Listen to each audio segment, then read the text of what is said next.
My mother slid the tablet across the kitchen table like it was evidence she'd been waiting to present. "We're done with this," Sandra said. Her voice was calm, which meant she'd already decided I was the problem. "You keep making everything about yourself. I didn't touch the tablet." Tyler stared at the screen like it might explode. Emma kept her eyes on her plate, fingers tight around her fork. "This binds you to sibling responsibilities only," my mother continued. "No schedules, no money, no school involvement. You are not their parent." I let out a short breath through my nose. "I never said I was." "You act like it," she snapped, "and I'm sick of being treated like I'm incapable in my own house." Tyler shifted behind her. "You're not that important." "Kara," he said, trying to sound casual. "Nobody asked you to do all this stuff." I looked at him. I had been waking him up since middle school, packing his lunches, signing his permission slips when Mom forgot. But I didn't say any of that. Sandra tapped the screen with her nail. "Sign it." The room felt small, but I kept my voice steady. "So if I stop doing all of it, you're okay with that?" She scoffed. "Things will be fine. We're a family. We don't need you running everything." I picked up the tablet and scrolled. The words were blunt, cold, clear. I signed my name. Right after that moment, I want to pause and be clear about something. This story is an original creation by the writing team of the Family Afterlight channel, inspired by the hidden corners of family life and told with the purpose of fostering emotional connection and spreading understanding. Sandra's shoulders relaxed when she saw my signature. Good. That settled. Emma finally looked up. "So, you're still making dinner?" "Right." I met her eyes. "That's not in the agreement." Her face fell. Tyler frowned. "You're being dramatic. I'm being exact." I said. My mother stood, already done with the conversation. "This is how normal families work," she said over her shoulder. "Not the Kara Mitchell system." I watched her leave the room. That night, I lay in bed staring at the ceiling, listening to the house move without me holding it together. If you've ever been told your help was unwanted, stay with me. What happened next didn't start with shouting or revenge. It started with silence. By morning, the agreement was already working. My alarm went off at 6:30 like it always had, but this time, I didn't move. I listened instead. No footsteps in the hallway, no doors opening, no one yelling that they were going to miss the bus. At 6:50, Sandra knocked on my door. "Why isn't anyone up?" I sat up slowly. "I thought you were handling mornings now." Her jaw tightened. "I work late. You know that. I also know what the agreement says." She stared at me like she couldn't believe I was quoting her own rules back at her. "I just meant big stuff." She said, "Don't be like this." I didn't raise my voice. "I'm being your version of normal." She turned away without another word. As I got dressed for my shift at the grocery store, memories pressed in the way they always did when things got quiet. I remembered being 11, standing on a chair so I could reach the stove, stirring canned soup because there was nothing else. I remembered Tyler crying in the bathroom because he missed the bus again, and me walking him to school late, holding his backpack so the strap wouldn't snap. Sandra had laughed back then. "You're so mature for your age," she'd said, like it was a compliment. By 14, I was the one signing report cards. By 16, I was the one setting reminders on Sandra's phone so the power wouldn't get shut off. When teachers called, they asked for me by name. That morning, Emma came into the kitchen with her hair tangled and her hoodie wrinkled. "Did you make breakfast?" "No," I said gently. She blinked. "Why not Mom's turn?" Emma hesitated, then grabbed a dry granola bar from the cupboard. "She doesn't know where the lunch money is. It's in her purse," I said, then stopped myself. "Actually, you should ask her." Emma's shoulders slumped, but she nodded. Tyler stomped past me, already irritated. "This is stupid." I looked at him. I didn't write it.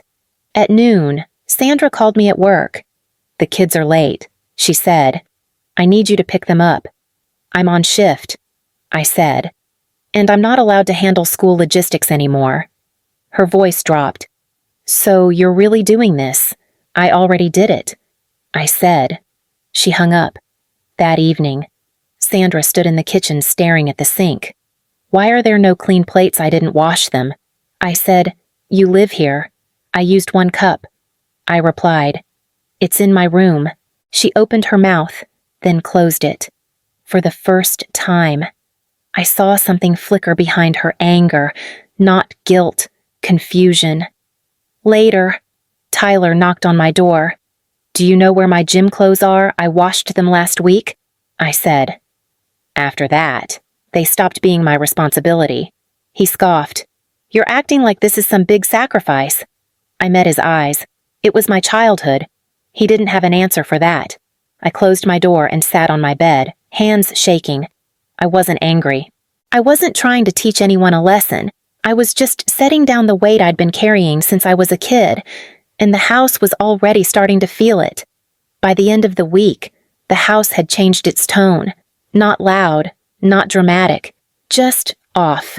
On Monday, Tyler missed his first period class. On Tuesday, Emma forgot her homework. On Wednesday, Sandra burned dinner and blamed the stove. It worked yesterday, she said, stabbing at the knobs. I didn't touch it. I replied. She glanced at me. You know how to fix it. I do, I said, but I'm not allowed to. That became the rhythm. She would say something halfway, and I would finish it with silence. On Thursday morning, Tyler came into the kitchen with his backpack half-zipped. Do we have lunch stuff? I don't know, I said. I didn't shop. He stared at me. So what am I supposed to do? Ask Mom. He scoffed and walked away. A few minutes later, Sandra shouted from the bedroom, Why is there no bread? I stayed where I was. At work, my manager, Mrs. Harris, noticed I wasn't rushing through my shift anymore. You're usually glued to your phone, she said. Everything okay at home? It's quieter, I said. She nodded like she understood more than I'd said. That evening, Sandra came home late, heels in hand, hair already falling out of its clip. The power company called, she said. They said something about a past due balance. I looked up from my book. They usually email you first. She frowned. You always handled that. Not anymore. Her face hardened. You're enjoying this. I'm respecting your boundaries. Emma hovered in the doorway. Mom, the school sent an email about picture day. They need a form signed. Sandra waved her off. Later. Emma turned to me. Can you know? I said gently.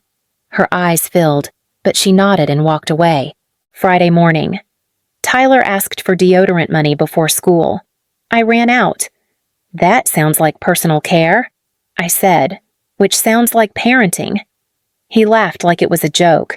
Don't be petty. I pulled the agreement up on my phone and slid it across the counter. Read it. He skimmed it, jaw tightening. You're unbelievable. So is this, I said. That night, Sandra cornered me in the hallway. You're making me look bad. I'm not doing anything. You know what I mean. I held her gaze. You said you didn't need my help. She looked past me, like the words were echoing in the walls and she didn't like hearing them back. Saturday morning, I left early for my shift. When I came home, the sink was full, the trash overflowing, the fridge almost empty. Tyler sat on the couch in the same hoodie he'd worn all week. This place smells, he muttered. I nodded. It does. Sandra stood in the kitchen, arms crossed, staring at the mess like it had appeared on its own. This isn't working, she said. I didn't argue. I had done exactly what they asked, and the house was finally telling the truth. By the second week, the teachers noticed. Emma came home pale one afternoon and dropped her backpack by the door. I almost passed out in gym, she said, like she was confessing to something. Sandra didn't look up from her phone. Did you eat? Emma shrugged. There wasn't time. I was at the table, filling out a schedule for my next work week. I didn't look up either. Sandra sighed. Why didn't you remind me I'm not on reminders anymore? I said. She snapped her head toward me. You know what I meant. I know what you signed. The phone rang that night. Sandra answered it on speaker without checking the number. Hello, this is Ms. Collins from Roosevelt High, a woman said. Her voice was professional. Careful. I'm calling about Emma. Sandra straightened. Is she in trouble? We're concerned. Ms. Collins said. She's been coming to school without lunch and wearing the same clothes. Today, she fainted. Sandra's eyes flicked to me. She's exaggerating. I'm not, Emma said quietly from the hallway. Ms. Collins continued. We've also noticed Tyler has missed first period 3 times this week. Sandra laughed, sharp and defensive. Teenagers are messy. We've reported the pattern, Ms. Collins said. The counselor will be following up. Sandra hung up and rounded on me. You could have helped. I didn't cause it. I said, I just stopped covering it. 2 days later, the counselor called. She asked for me by name. This is Kara Mitchell. I said, Ms. Mitchell, she replied, relieved. We've always spoken with you before. We're trying to reach your mother. She's available. I said, she's the parent. There was a pause. Is there a reason you're no longer handling school matters? I emailed her the agreement. The knock came the following afternoon. Sandra opened the door and froze. 2 women stood there, clipboards in hand. Child Protective Services. One of them said, We received multiple reports. Sandra's face went slack. This is a mistake. They stepped inside. The older woman looked around, her eyes moving quickly. How long has the refrigerator been empty? Sandra laughed nervously. We just haven't gone shopping. And the mold in the bathroom. Sandra turned to me. Why didn't you clean it? I said nothing. They asked the kids questions separately. Emma cried. Tyler shrugged and tried to joke. I don't know how to do laundry. He said. Kara always did it. Sandra tried to speak over him. She insists on doing everything. The younger worker turned to me. Is that true? I handed her the agreement. She read it slowly. You were restricted from caregiving duties. Yes, I said, by my mother. Sandra grabbed my arm. Tell them this is temporary. I pulled away. You told me to stop. They took photos. The sink, the fridge, Tyler's hoodie, stiff and stained. We'll be placing the children in temporary care, the older woman said, effective immediately. Sandra sank to the floor. Please, just give me time. I stood still, as they packed a few clothes into plastic bags. Tyler stared at me. You could fix this. I already fixed what was mine. I said. Emma sobbed as they led her out. You promised you'd take care of us. I took care of you for years. I said, my voice shaking. This isn't me leaving. This is me stopping. The door closed behind them. Sandra stayed on the floor, rocking back and forth, whispering my name like it was a curse. I went to my room and packed a bag. For the first time, the house didn't need me to hold it together. It had finally said everything out loud.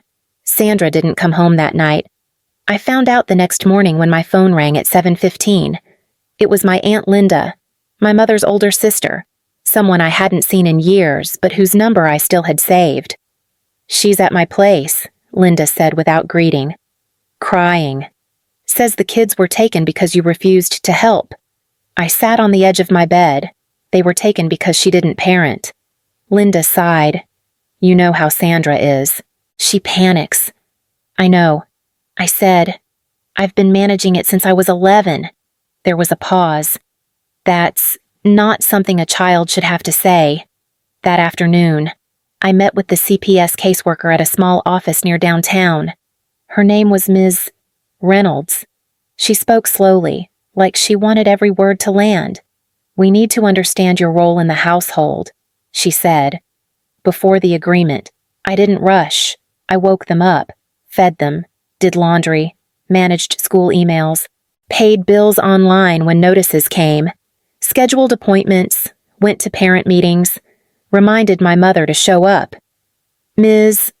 Reynolds stopped typing. How long? Since I was 11, she looked up. And how old are you now? 20. She nodded once and kept writing. Sandra arrived late, hair unwashed, eyes swollen. She sat across from me and crossed her arms. She's punishing me, she said. She wants control. Ms. Reynolds didn't look at her. Mrs. Mitchell, can you tell me your son's grade level? Sandra hesitated. High school. And your daughter's medical needs. She's healthy. She has exercise-induced asthma, I said quietly. Sandra glared at me. You didn't have to say that. Ms. Reynolds looked between us. Ms. Mitchell. Were you instructed not to share information? No. I said. I was instructed not to parent. Sandra slammed her hand on the table. See? She twists everything. Ms. Reynolds finally met her eyes. Mrs. Mitchell, regardless of your daughter's actions, you are legally responsible for your children. Sandra's voice broke. I just needed help. I gave it. I said, until you told me to stop. The court hearing was brief. The judge reviewed the reports, the photos, the school statements. Sandra cried through most of it. Temporary kinship care will continue. The judge said, you'll be required to attend parenting classes and individual counseling. Sandra turned to me as if I could undo it. Tell them you'll come home. I didn't. That evening, I packed the rest of my things and moved in with the Harrises. Mrs. Harris hugged me like she'd been waiting for permission.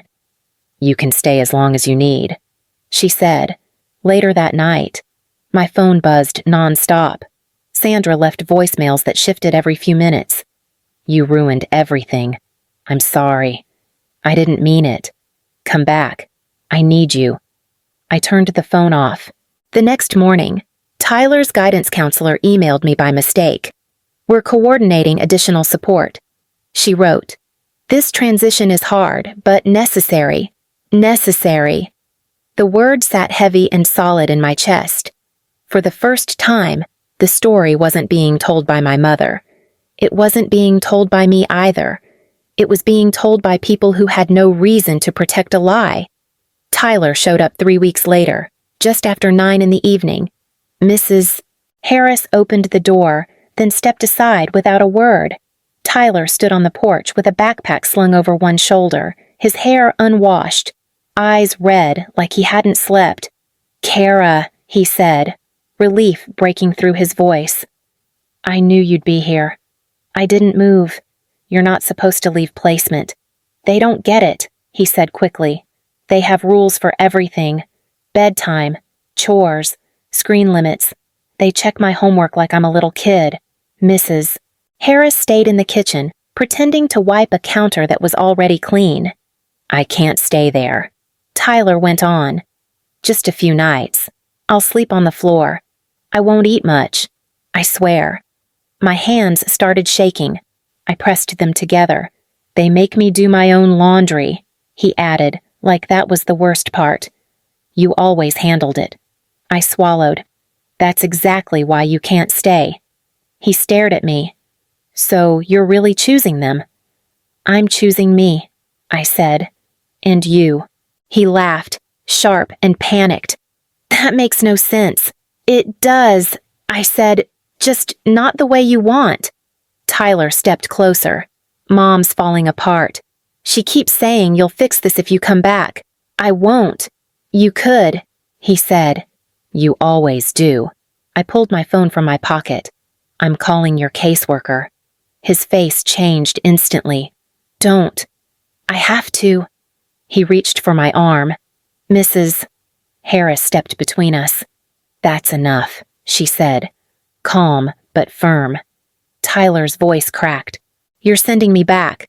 I'm keeping you safe. I said, even if you hate me for it. He backed away, eyes blazing. You wanted this. You wanted us gone. I dialed. The operator answered, professional and kind. I gave her Tyler's name, his placement, the address.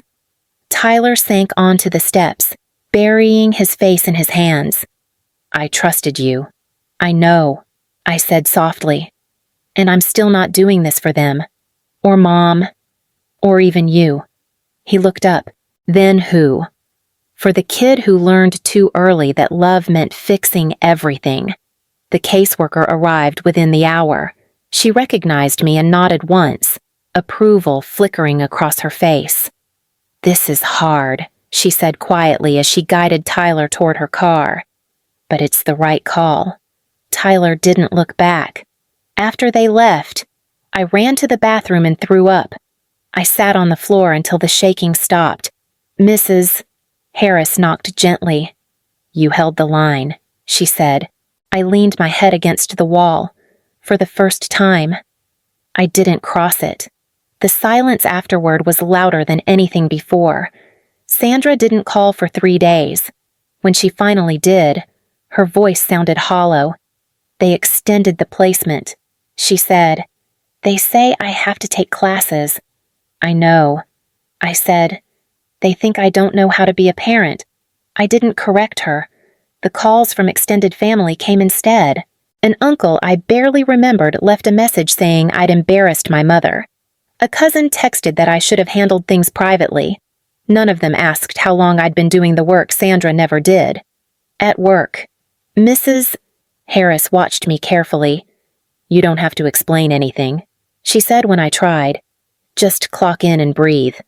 I did both. On Tuesday night, I went to my first support group meeting. The facilitator introduced herself as Diane and asked us to share only what we felt safe saying. I raised my siblings, I said, and then I stopped. No one flinched. A woman across from me nodded. That's the hardest part. After the meeting, I sat in my car and stared at my hands. They felt lighter, empty, but lighter. Sandra called again the next morning. Tyler won't talk to me, she said. Emma cries every night. I believe you, I said. So help me, she pleaded. I can't, I said. Not like before. She hung up without another word. That afternoon, Ms. Reynolds emailed to confirm Sandra's enrollment in parenting classes and therapy. She ended with a single line. You did not cause this. I read it twice. That night, I unpacked the last of my things at the Harris's house. Mrs. Harris knocked softly and handed me a mug of tea. You're allowed to rest, she said. I sat on the bed, holding the warmth between my hands. The world hadn't ended when I stopped carrying everyone. It had just gotten quieter. The therapy room was smaller than I expected. 4 chairs, a box of tissues on a low table, neutral walls meant to hold things people didn't want to carry alone. Sandra sat across from me, hands folded too tightly in her lap. Emma stared at the floor. Tyler leaned back in his chair, arms crossed, jaw set. The therapist, Dr. Lewis, spoke first. This isn't about blame, she said. It's about responsibility. Sandra nodded quickly. I'm ready to take it. Dr. Lewis turned to me. Kara, what was your role in this family before everything changed? Sandra inhaled sharply, like she already knew the answer and didn't want to hear it out loud. I was the parent, I said. From 11 on. Tyler scoffed. You didn't have to do all that. I did, I said, because no one else was. Emma's voice broke. You made everything easier. Doctor. Lewis held up a hand gently. Easier for who Emma wiped her face. For us. But not for her. Sandra's shoulders collapsed in on themselves. I didn't mean to, she said. I thought she was just capable. Dr. Lewis met her eyes. Capability doesn't equal consent. Sandra looked at me then. Really looked. I took your childhood, she said. I used it because it was convenient. And I told myself you were fine because you never complained. I was a kid, I said. Kids don't know they're allowed to complain. Sandra started crying, but I didn't move to comfort her. Tyler shifted in his chair, the anger draining into something quieter. I liked it, he admitted. Having someone else handle everything? I didn't want it to stop. That doesn't make you bad, Dr. Lewis said. It makes you honest. Sandra wiped her face. I'm in classes now, she said. I'm learning things I should have known years ago. I know, I said. And that's good. She looked hopeful for half a second. So, you'll come home? I shook my head. Learning doesn't mean I go back to being the foundation. The room went still. Dr. Lewis nodded slowly. That boundary matters. Emma reached into her pocket and pulled out a thin bracelet made of uneven beads. I made this, she said quietly. It says sister. I took it and slipped it on. That's a role I can be. Tyler didn't say anything, but he looked at me longer than he had in months. Sandra swallowed hard.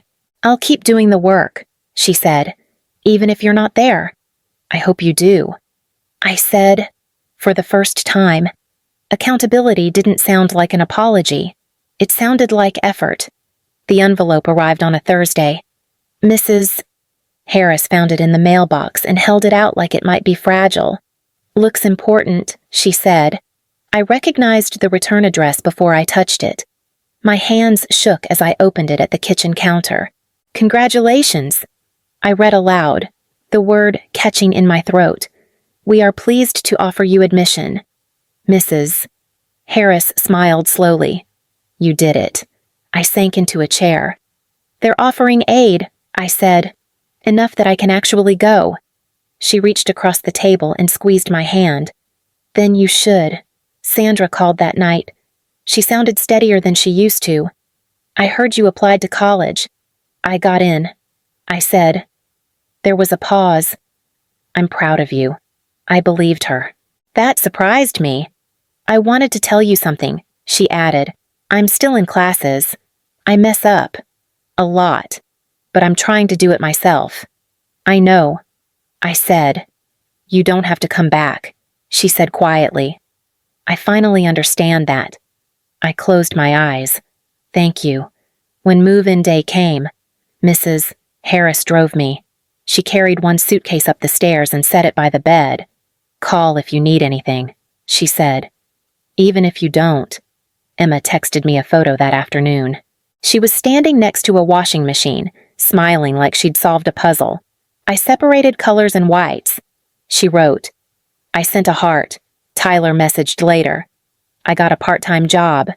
Then, after a pause, I'm doing my own laundry now. Good. I typed back. You should. That evening, I sat on the edge of my bed in a room that belonged to no one but me. I closed the door and locked it. The sound was small, final, and mine. If you've stayed with this story until now, maybe some part of it felt familiar. Maybe you've been the one holding everything together, or the one afraid of what would happen if you stopped. Wherever you're listening from, take a moment and sit with that feeling. You're not alone in it. I unpacked my books. I hung up my clothes. I lay back and stared at the ceiling without listening for anyone else's needs. For the first time, the quiet didn't mean something was wrong. It meant I was free to begin.